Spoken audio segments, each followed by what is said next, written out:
Former FBI Director Christopher Wray has been referred by the watchdog group The Oversight Project to the Department of Justice, which urged criminal investigation over allegations he falsely testified to Congress.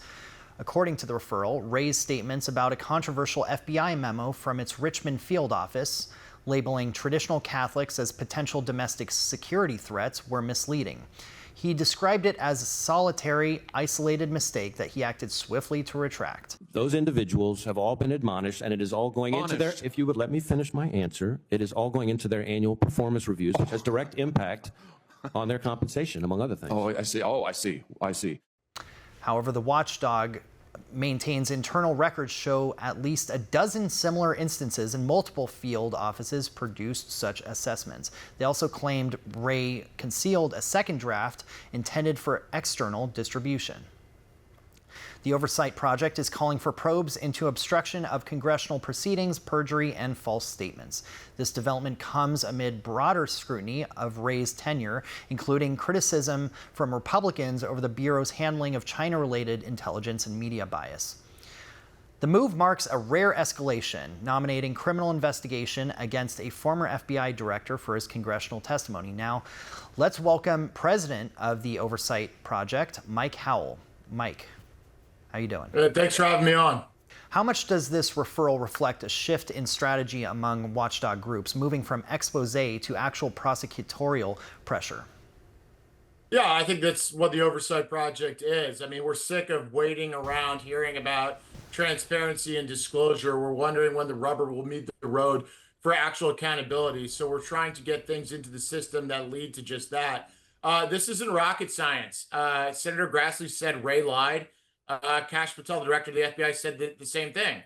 And so it is a crime to lie to Congress. And, seeing the documents and further evidence come out that demonstrates that's great.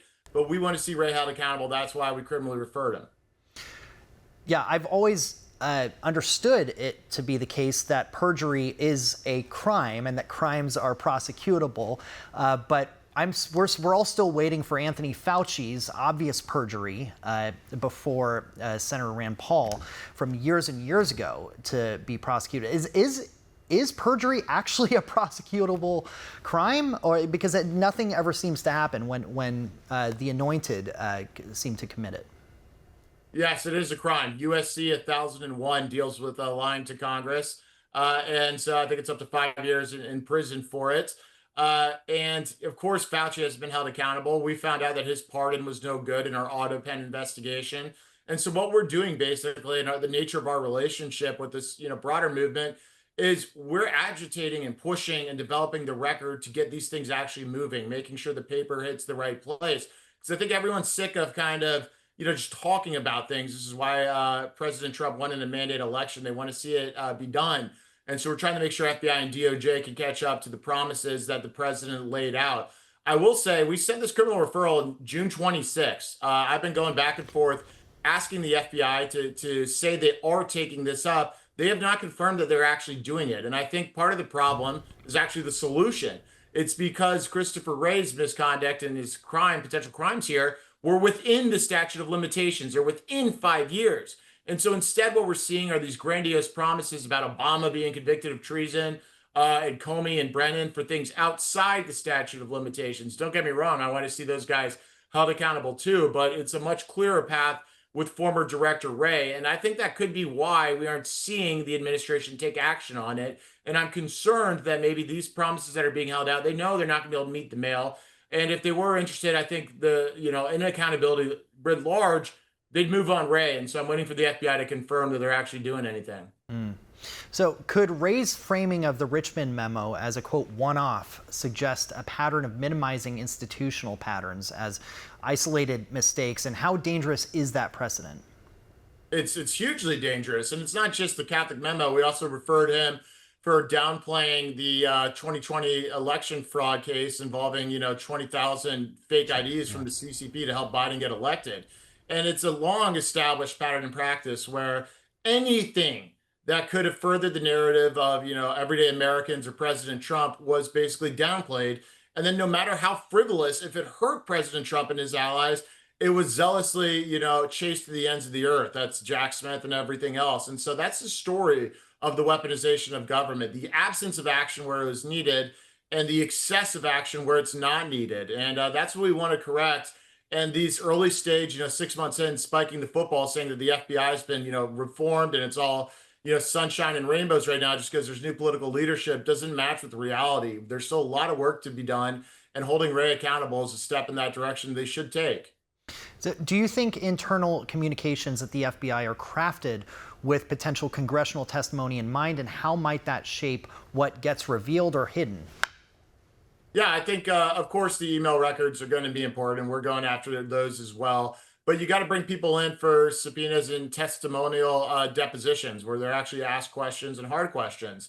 FBI agents and most, senior level government bureaucrats are smart enough to know to not put a ton in writing. That's why these exercises to go, find case files on things where there may not even be case files only gets you so far. If you look at what they did to the January 6th defendants, et cetera, we're talking about gathering electronic records, mass discovery, bank records, cell phones, text messages, well beyond just like someone writing an email, hey, I'm committing this crime right now, saving for the record. You got to actually investigate these things.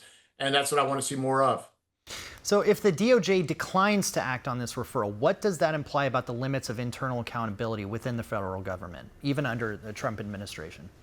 Yeah, it's certainly not good. I think this is going to be one of the biggest metrics of success for this administration are either, the accountability measures. People want to see things solved and people held accountable. That's what I hear all across the country. And then number two is they want to see mass deportations actually happen. And so, look, both are lagging. And so if Christopher Wray is not held accountable for when even you have the FBI director saying he misled and didn't tell the truth, and same with, Senator Grassley, I think it's a natural question for people to have of, okay, if you can't get something here within the statute of limitations and you're telling me we're going to get Obama on treason, like maybe this just isn't happening. And we hope that's not the case. And that's why we're calling the question right now so early, because it needs to happen.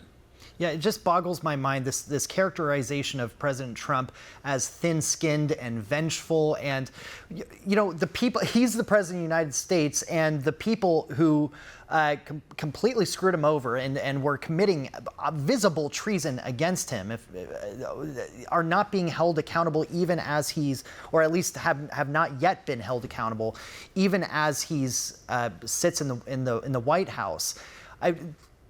It just doesn't compute that he's this thin-skinned tyrant that's out for revenge. When we had pre-dawn raids under of people associated with him during his first term.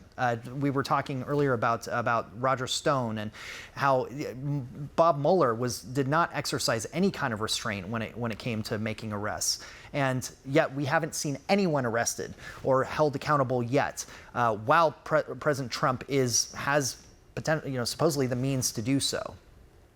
Yeah, that's absolutely right. Of course, he's not thin-skinned. The guy got shot in the face and had, historic levels, unprecedented lawfare for any, leader, not only in the United States, but across the world. We've never seen anything like it. But my fear here isn't like, personally on President Trump. It's about what government he's going to leave for the rest of us and whoever, comes next. And I fear if we don't, solve for some of the problems and hold people accountable, it's just going to continue when the keys turn over to another adverse administration, let alone losing the midterms, which could happen if accountability's not meted out. And so it's really a programmatic, systemic problem that needs to be solved for. And if you don't do it now, you can just expect the same. I mean, that's how we got the Biden pay-to-play scheme and the weaponization, because before it came Obama and Clinton, who got away with, everything they got away with. And so until we fix this political system and actually make true on the promise to drain the swamp, I think not only will it continue, but people in the MAGA coalition will lose faith in the ability of the democratic process to actually affect meaningful change. That's what I think it comes down to. Trust in government, and trust that when you invest your vote and your time and energy into a political movement that is so ascendant, you want to see the things you care about actually solved for. And unless we solve for it, I think it puts the movement into serious jeopardy, and you're just going to see the establishment kind of eat MAGA, and this could all just be, a transitional period, and I certainly don't want it to be. Yeah, well, please keep us updated on this referral, because we're anxious to see some results, and we're glad you're moving forward with that. And thanks for being Yep, here. will do. Thank you.